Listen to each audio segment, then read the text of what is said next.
Dr. Saab, as you know that there are many people from other faiths also who watch this series, and they have written to us that their understanding about Islam has become better. ایک سوال جو اکثر ان کے ذہن میں آتا ہے وہ اذان کو لے کر آتا ہے. اذان جیسے کہ ہم جانتے ہیں از دی کال ٹو پریئر. تو اس کے پیچھے کیا کہانی ہے؟ جیسے کہا جاتا ہے کہ ایک صحابی کو ایک خواب آیا اور وہ خواب انہوں نے رسول اللہ کو بتایا جو ان کو بہت پسند آیا. تو اس کے پیچھے کی کہانی کو بھی آپ واضح کریں.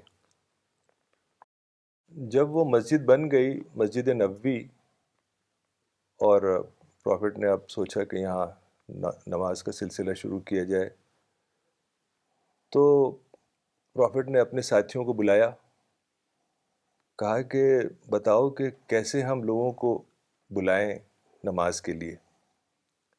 تو کسی نے کہا کہ بگل بجایا جائے، ایک انسٹرومنٹ، اس سے لوگ سن کے آ جائیں گے. کسی نے کہا کہ ناقوس بجایا جائے. ناقوس ایک فریم جیسے ہوتا ہے نا، لکڑی کا ایسا فریم جیسے چوکھٹ ہوتی ہے، اس کے اوپر گھنٹی لگی رہتی تھی، اس کو بجاتے تھے. کرسچنز اپنے چرچز میں اس وقت بجایا کرتے تھے. اور اس طرح کی کچھ اور باتیں بتائیں کہ ایک جانور کا سینگ ہوتا ہے، اس میں سے پھونک مارتے ہیں تو آواز نکلتی ہے. تو پروفٹ کو کوئی پسند نہیں آئی یہ سب باتیں. تو حضرت عمر رضی اللہ عنہ نے کہا کہ ایسا کرتے ہیں کہ کسی کو بھیج دیں گے بستی میں، وہ گھوم گھوم کے کہہ دے گا نماز نماز، صلاۃ صلاۃ. تو پروفٹ نے کہا ٹھیک ہے، یہ بہتر طریقہ لگتا ہے. تو یہی شروع ہو گیا. حضرت بلال چلے جاتے تھے اور الصلاۃ جامعۃ الصلاۃ جامعہ کہتے تھے تو لوگ آ جایا کرتے تھے. لیکن پھر پروفٹ نے سوچا ہے کہ ناقوس ہی بنوا لیتے ہیں، تو آرڈر دے دیا ناقوس بنانے کے لیے. تو اس رات ایک صحابی تھے جن کا نام تھا عبداللہ ابن زید. تو عبداللہ ابن زید رضی اللہ عنہ ایک صحابی تھے، اور ان کی جو وائف تھی ان کا نام تھا فاطمہ بنت الخطاب، یعنی حضرت عمر ابن الخطاب کی بہن. یہ وہی فاطمہ ہیں جن کی وجہ سے حضرت عمر اسلام میں داخل ہوئے. یہ واقعہ آپ کے علم میں ہوگا کہ حضرت عمر پہلے بہت ہی اسٹرانگ اپوننٹ تھے پروفٹ کے. تو ایک دن انہیں پتہ چلا کہ ان کے جو بردر ان لا ہیں اور ان کی بہن دونوں پروفٹ کے فالوور بن گئے. تو بڑے غصے میں گئے ان کے گھر اور جا کے اپنے بردر ان لا کو مارنے لگے. تو اتنے میں ان کی بہن آ گئیں بچانے کے لیے، تو ان کو بھی چوٹ لگ گئی اور چہرے سے کچھ خون نکلنے لگا. تو پھر وہ ٹھنڈے ہو گئے. پھر انہیں بڑا افسوس ہوا کہ میں نے یہ کیا کر دیا. تو پھر کہا کہ اچھا وہ لاؤ جو تم پڑھ رہے تھے جب میں آیا. تو وہ قرآن کی کچھ پڑھ رہی تھیں، وہ کسی لیف وغیرہ پہ لکھا ہوا، تو انہوں نے دیا. تو وہ سورہ طٰہٰ کی شروع کی آیتیں تھیں. تو جب انہوں نے اس کو پڑھا تو انہوں نے کہا کہ یہ تو بہت ہی اچھا کلام ہے، اور ان کا مائنڈ ایڈریس ہو گیا. پھر سیدھے وہاں سے گئے رسول اللہ کے پاس اور ان کے ہاتھ پہ ایمان لے آئے. تو یہ ایک صحابی تھے عبداللہ ابن زید، جنہوں نے خواب دیکھا اس رات کہ وہ راستے میں جا رہے ہیں کہیں، اور راستے میں ایک آدمی کھڑا ہوا ہے ناقوس لیے ہوئے، وہ جو ایک گھنٹی نما ایک فریم ہوتا ہے. تو اور اس نے گرین کلر کے کپڑے پہنے ہوئے. تو عبداللہ ابن زید گئے ان کے پاس اور کہا کہ یہ جو ناقوس ہے میں خریدنا چاہتا ہوں. تو اس آدمی نے کہا جس نے گرین کپڑے پہنے ہوئے تھے کہ تم کرو گے کیا اس کا؟ تو انہوں نے کہا کہ میں نماز سے پہلے اس کو بجاؤں گا لوگوں کو بلانے کے لیے، گھنٹی اس کی جو ہے. تو اس نے کہا کہ اچھا میں تمہیں ایک اور اس سے بہتر طریقہ بتاتا ہوں. تو انہوں نے کہا بتائیے. تو اس گرین کپڑے والے نے بتایا کہ تم یہ الفاظ سے بلایا کرو لوگوں کو نماز میں. تو وہی جو ہم اذان کے الفاظ سنتے ہیں، اللہ اکبر اللہ اکبر، اشہد ان لا الہ الا اللہ، اشہد ان لا الہ الا اللہ، پوری اذان اس آدمی نے عبداللہ ابن زید کو بتائی. تو جیسے ان کی آنکھ کھلی فوراً پروفٹ کے پاس آئے صبح سویرے فجر سے پہلے اور بتایا کہ میں نے ایسا خواب دیکھا ہے اور یہ الفاظ بتائے ایک آدمی نے خواب میں. تو رسول اللہ صلی اللہ علیہ وسلم کو بہت پسند آیا. وہ کہا کہ یہ بالکل سچا خواب تھا اور یہ جو گرین کپڑے والا آدمی خواب میں تم نے دیکھا وہ ایک فرشتہ تھا. تو اس طرح سے نماز شروع ہو گئی اور رسول اللہ صلی اللہ علیہ وسلم نے کہا حضرت بلال رضی اللہ عنہ سے کہ تم جاؤ اور اذان دو، چونکہ ان کی آواز بہت اچھی تھی، بہت بلند آواز تھی. تو اس طریقے سے نماز اذان شروع ہوئی مدینہ میں پہلی بار. جی جی جی ڈاکٹر صاحب، لیکن جیسے ہر ایک چیز کا ایک فارم ہوتا ہے اور ایک اسپرٹ بھی ہوتی ہے، تو اذان کی کیا اسپرٹ ہے، اس کے بارے میں بھی ہم سب کو بتائیے. اذان کی جو اسپرٹ ہے وہ ایک دعا ہے جو پروفٹ محمد نے صحابہ سے کہی تھی کہ تم یہ دعا کرا کرو جب تم اذان سنو. وہ دعا ہے اللہم رب حاذہ الدعوۃ التامہ والصلاۃ القائمہ آتی محمد الوسیلہ والفضیلہ وبعثہ مقاما محمودا الذی وعدتہ. کہ ہمارے رب اس کامل پکار اور اس قائم ہونے والی نماز کے رب، تو پروفٹ محمد کے کو وسیلہ دے اور فضیلت دے اور ان کو مقام محمود پر فائز کر، جس کا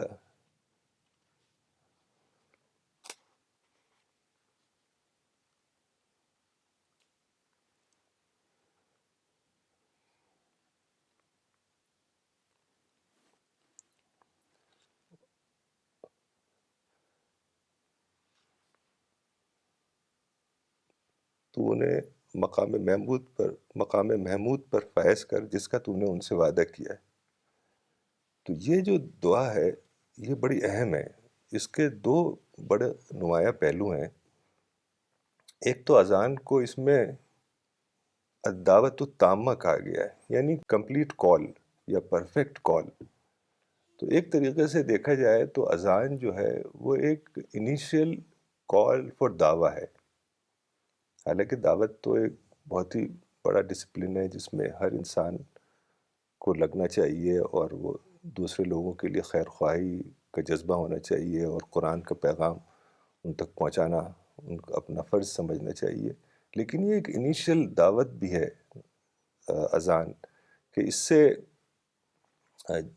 لوگوں کو ایک اعلان کر دیا گیا کہ حی علی الصلاح حی علی الفلاح، کامیابی کی طرف آؤ، اللہ اکبر، کہ اللہ بڑا ہے. یہ ساری چیزیں ایک اعلان ہے کہ جو مانے وہ مانے اور جو نہ مانے وہ نہ مانے.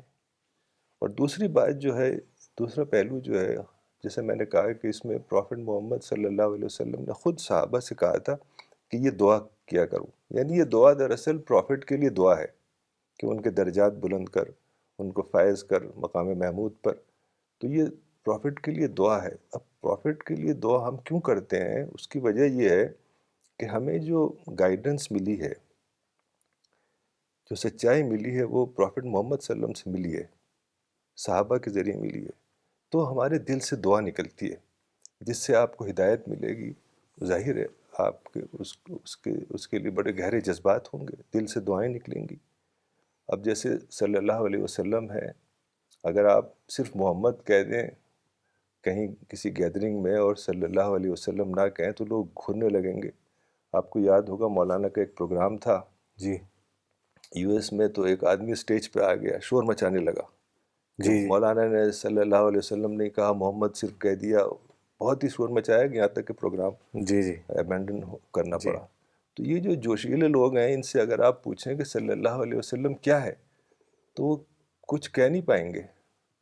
بہت سے بہت کہہ دیں گے یہ آنریبل ورڈز ہیں، تعظیمی کلمات ہیں، جیسے پہلے بادشاہوں کے ہوتے تھے، یور ہائنس، یور میجسٹی، یا مغل بادشاہوں کے لیے جو القاب ہوتے تھے، ذل الہی، شاہ جہاں.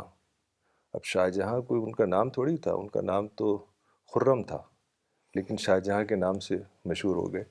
تو یہ اس طرح کے الفاظ نہیں ہیں، اس طرح کے تعظیمی الفاظ نہیں ہیں صلی اللہ علیہ وسلم.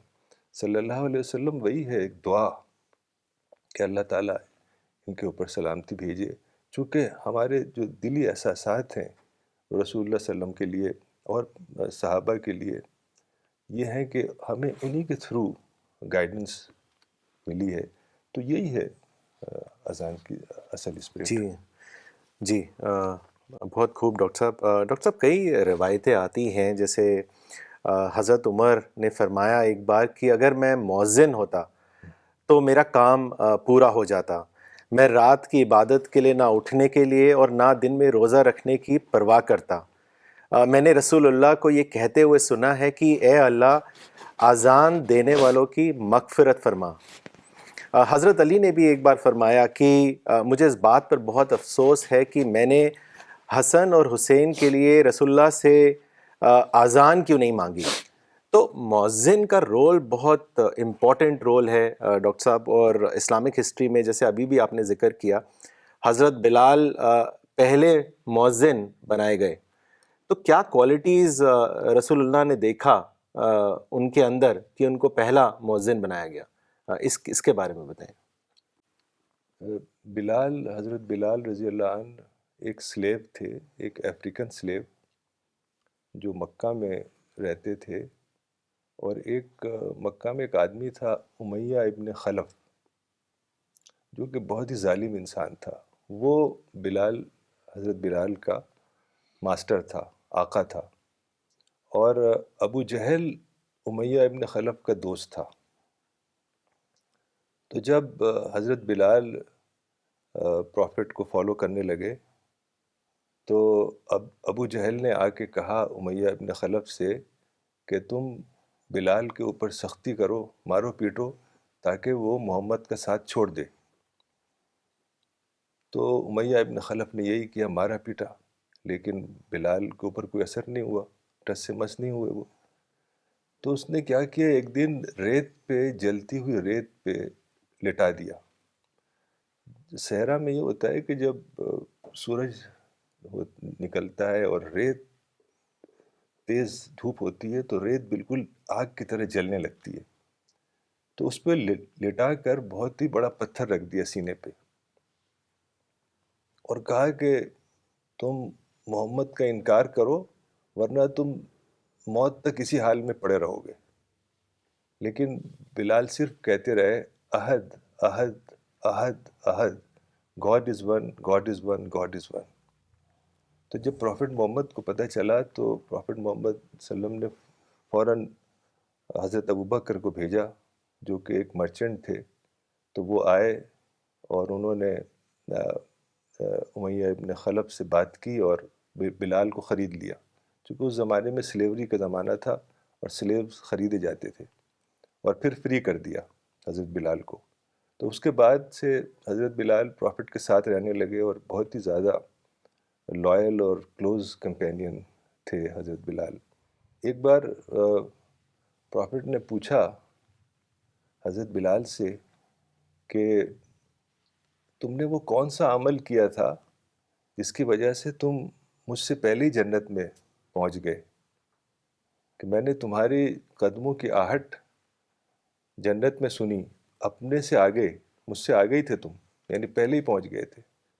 تو جو حضرت بلال تھے وہ بہت ہی ماڈسٹ اور ہمبل انسان تھے. انہوں نے کہا کہ میں نے کوئی ایسا قابل ذکر کام تو نہیں کیا، I have done nothing very significant, لیکن بس یہ ہے کہ جب بھی میں وضو کرتا ہوں تو 2 رکعت نماز ضرور پڑھتا ہوں. تو یہ ایک بظاہر چھوٹا سا عمل ہے لیکن اللہ نے جنت میں پہنچا دیا، وہ بھی پروفٹ سے پہلے حضرت بلال کو. تو حدیث میں آتا ہے کہ انسان جو بھی اچھا کام کرتا ہے اس میں ریگولیرٹی ہونی ضروری ہے. ایسا نہیں کہ اچانک بہت زیادہ کام کر دیا پھر سب بند کر دیا. حدیث میں آتا ہے کہ خیر العمل ادومھا وان قل، کہ سب سے اچھا عمل وہ ہے کہ جس میں ریگولیرٹی ہو، چاہے وہ تھوڑا ہی کیوں نہ ہو، چھوٹا ہی عمل کیوں نہ ہو. جیسے ہم لوگ دعوت کا کام کرتے ہیں, قرآن لوگوں کو دیتے ہیں, تو ایک قرآن ہی آپ دیں ہفتے میں ایک بار, لیکن اس میں ریگولیرٹی ہو. تو یہ اللہ تعالیٰ کو پسند ہے, اور اس کا کتنا بڑا اجر اللہ تعالیٰ نے دیا. تو حضرت بلال کو چونکہ ان کی آواز بہت اچھی تھی اور بلند آواز تھی, تو رسول اللہ صلی اللہ علیہ وسلم نے ان کو اپوائنٹ کیا ایز مؤذن. اور رسول اللہ کہتے تھے کہ اے بلال, نماز کی تیاری کرو اور ہمارے دل کو راحت دو. تو حضرت بلال نماز کی تیاری کرتے تھے.